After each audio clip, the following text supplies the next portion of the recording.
Top quality और consistent performance के लिए सिर्फ सिल्वर पंप नाम याद रखना। ದಕ್ಷಿಣ ಕನ್ನಡ ಜಿಲ್ಲೆಯಲ್ಲಿ ಭಾರೀ ವರ್ಷಧಾರಿಯಾಗ್ತಾ ಇದೆ. ಕಡಬ ತಾಲೂಕಿನ ಮಣ್ಣಗುಂಡಿ ಬಳಿ ರಾಷ್ಟ್ರೀಯ ಹೆದ್ದಾರಿ 75ರಲ್ಲಿ ಗುಡ್ಡ ಕುಸಿತ ಆಗಿದೆ. ರಸ್ತೆ ಎರಡೂ ಬದಿಯಲ್ಲೂ ಮಣ್ಣು ಕುಸಿದಿರುವುದರಿಂದ ಬೆಂಗಳೂರು ಮಂಗಳೂರು ಸಂಪರ್ಕಿಸುವ ರಾಷ್ಟ್ರೀಯ ಹೆದ್ದಾರಿಯಲ್ಲಿ ಸಂಚಾರ ಅಸ್ತವ್ಯಸ್ತವಾಗಿದೆ. ಮಲೆನಾಡು ಹಾಗೂ ಕರಾವಳಿಯಲ್ಲಿ ಭಾರೀ ಮಳೆ ಸುರಿಯುವ ಸಾಧ್ಯತೆ ಇದೆ ಅಂತ ಹವಾಮಾನ ಇಲಾಖೆ ಮುನ್ಸೂಚನೆ ಕೊಟ್ಟಿದೆ. ಹೀಗಾಗಿ ಕೊಡಗು ಜಿಲ್ಲೆ, ಉತ್ತರ ಕನ್ನಡ ಜಿಲ್ಲೆಯ 5 ತಾಲೂಕು, ದಕ್ಷಿಣ ಕನ್ನಡ ಜಿಲ್ಲೆಯ 5 ತಾಲೂಕು, ಉಡುಪಿ ಜಿಲ್ಲೆಯ ಅಂಗನವಾಡಿ ಶಾಲೆಗಳಿಗೆ ರಜೆ ಘೋಷಣೆ ಮಾಡಲಾಗಿದೆ.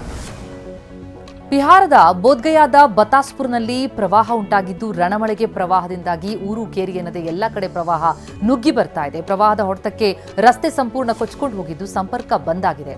ನಡುಗಡ್ಡೆಯಂತಹ ಪ್ರದೇಶಗಳಲ್ಲಿ ಜನ ಲಾಕ್ ಆಗಿದ್ದಾರೆ.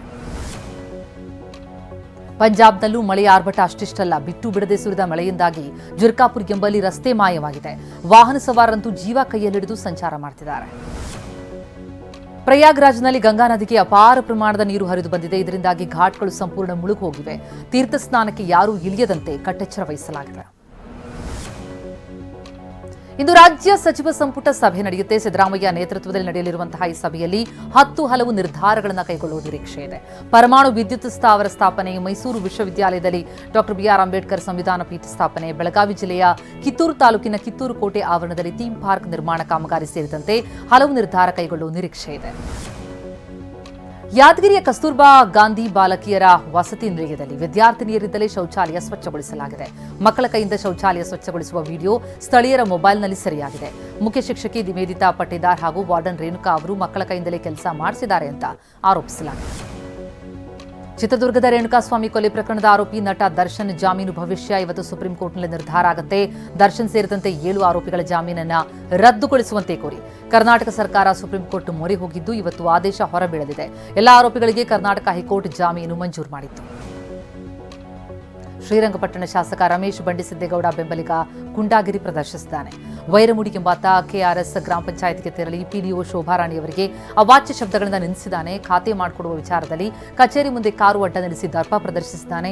ರಾಜ್ಯ ಪಂಚಾಯಿತಿ ಬಳಿಕ ಪಿಡಿಒ ಬಳಿ ಕ್ಷಮೆ ಯಾಚಿಸಿದ್ದಾನೆ. ಚಿನ್ನ ಕಳ್ಳ ಸಾಗಾಣಿಕೆ ಪ್ರಕರಣದಲ್ಲಿ ನಟಿ ರನ್ಯಾ ರಾವ್ಗೆ 1 ವರ್ಷ ಜೈಲೇ ಗತಿ. ಕಾಫಿ ಪೂಸಾ ಅಡ್ವೈಸರಿ ಬೋರ್ಡ್ನಿಂದ ಆದೇಶ ಬಂದಿದೆ. 1 ವರ್ಷ ಜಾಮೀನಿಗೆ ರನ್ಯಾ ಅರ್ಜಿಯನ್ನು ಸಲ್ಲಿಸುವಂತಿಲ್ಲ. 1 ವರ್ಷ ಜೈಲಿನಿಂದ ರನ್ಯಾ ಹೊರಬರುವಂತಿಲ್ಲ. ಡಿಆರ್ಐನಿಂದ ಜೈಲು ಅಧೀಕ್ಷಕರಿಗೆ ಈ ಬಗ್ಗೆ ಮಾಹಿತಿ ರವಾನೆಯಾಗಿದೆ. ಪ್ರೀತಿಸಿ ಮದುವೆಯಾದ ಪತ್ನಿಯಿಂದಲೇ ಮತಾಂತರಕ್ಕೆ ಒತ್ತಾಯ ಪ್ರಕರಣಕ್ಕೆ ಸಂಬಂಧಪಟ್ಟಂತೆ ಗದಗ ಶಹರ ಪೊಲೀಸ್ ಠಾಣೆಯಲ್ಲಿ ಪ್ರಕರಣ ದಾಖಲಾಗಿದೆ. ಪತ್ನಿ ತಹಶೀನಾ ಹೊಸ್ಮನಿ ಮತ್ತು ತಹಶೀನಾ ತಾಯಿ ಬಾನು ಬೇಗಂ ಇಬ್ರಾಹಿಂ ಸಾಬ್ ಮೇಲೆ ಪತಿ ವಿಶಾಲ್ ಕುಮಾರ್ ದೂರು ಕೊಟ್ಟಿದ್ದಾರೆ. ಆರಂಭದಲ್ಲಿ ಮದುವೆಗೆ ಒಪ್ಪಿಗೆ ಕೊಟ್ಟಿದ್ದ ತಹಸೀನ್ ನಂತರ ಕುಟುಂಬದ ಒತ್ತಾಯಕ್ಕೆ ಮಣಿದು ಮತಾಂತರಕ್ಕೆ ಒತ್ತಾಯಿಸಿದ್ಲು. ಇಲ್ಲವಾದಲ್ಲಿ ಅತ್ಯಾಚಾರದ ಕೇಸ್ ದಾಖಲಿಸ್ತೀನಿ ಅಂತ ಧಮಕಿ ಹಾಕಿದ್ಲು ಅಂತ ಆರೋಪಿಸಲಾಗಿದೆ. ಮೈಸೂರು ಜಿಲ್ಲೆ ಹುಣಸೂರಿನಲ್ಲಿ ಸಂಭವಿಸಿದ ರಸ್ತೆ ಅಪಘಾತದಲ್ಲಿ ಬೈಕ್ ಸವಾರ ಮೃತಪಟ್ಟಿದ್ದಾರೆ. ರತ್ನಪುರಿ ರಸ್ತೆಯ ಕೊನ್ನಾರಿ ಹಳ್ಳದ ಬಳಿ ಗೂಡ್ಸ್ ವಾಹನ ಮತ್ತು ಬೈಕ್ ನಡುವೆ ಡಿಕ್ಕಿಯಾಗಿದ್ದರಿಂದ ಈ ಅಪಘಾತ ಆಯಿತು. ಈ ಅಪಘಾತದಲ್ಲಿ ಕೆಂಚನಕೆರೆ ಹೊಸಕೋಟೆ ಗ್ರಾಮದ ವಿಲಾಸ್ ಮೃತಪಟ್ಟರೆ ಹುಣಸೂರು ನಗರ ಪೊಲೀಸ್ ಠಾಣೆಯಲ್ಲಿ ಬಗ್ಗೆ ಪ್ರಕರಣ ದಾಖಲಾಗಿದೆ.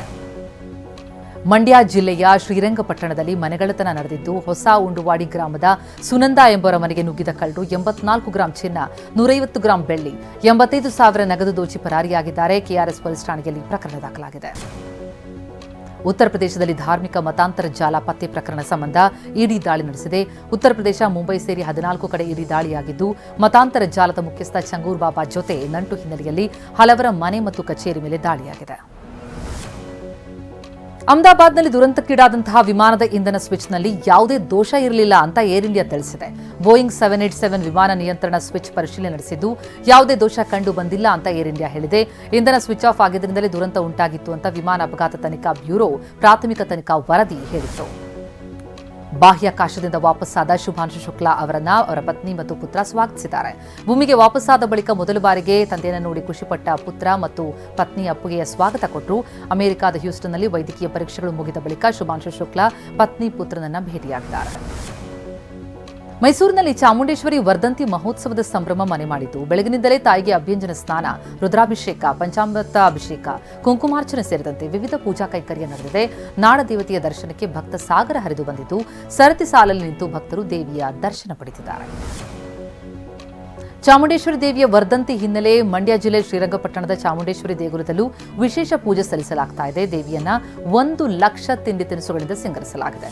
ಒಬ್ಬಟ್ಟು, ಕಜ್ಜಾಯ, ರವಿಯುಂಡೆ, ಚಕ್ಕಲಿ, ಕೋಡ್ಬಳೆ, ನಿಪ್ಪಟ್ಟು ಸೇರಿದಂತೆ ಬಗೆ ಬಗೆ ತಿನಿಸುಗಳಿಂದ ಅಲಂಕರಿಸಲಾಗಿದೆ.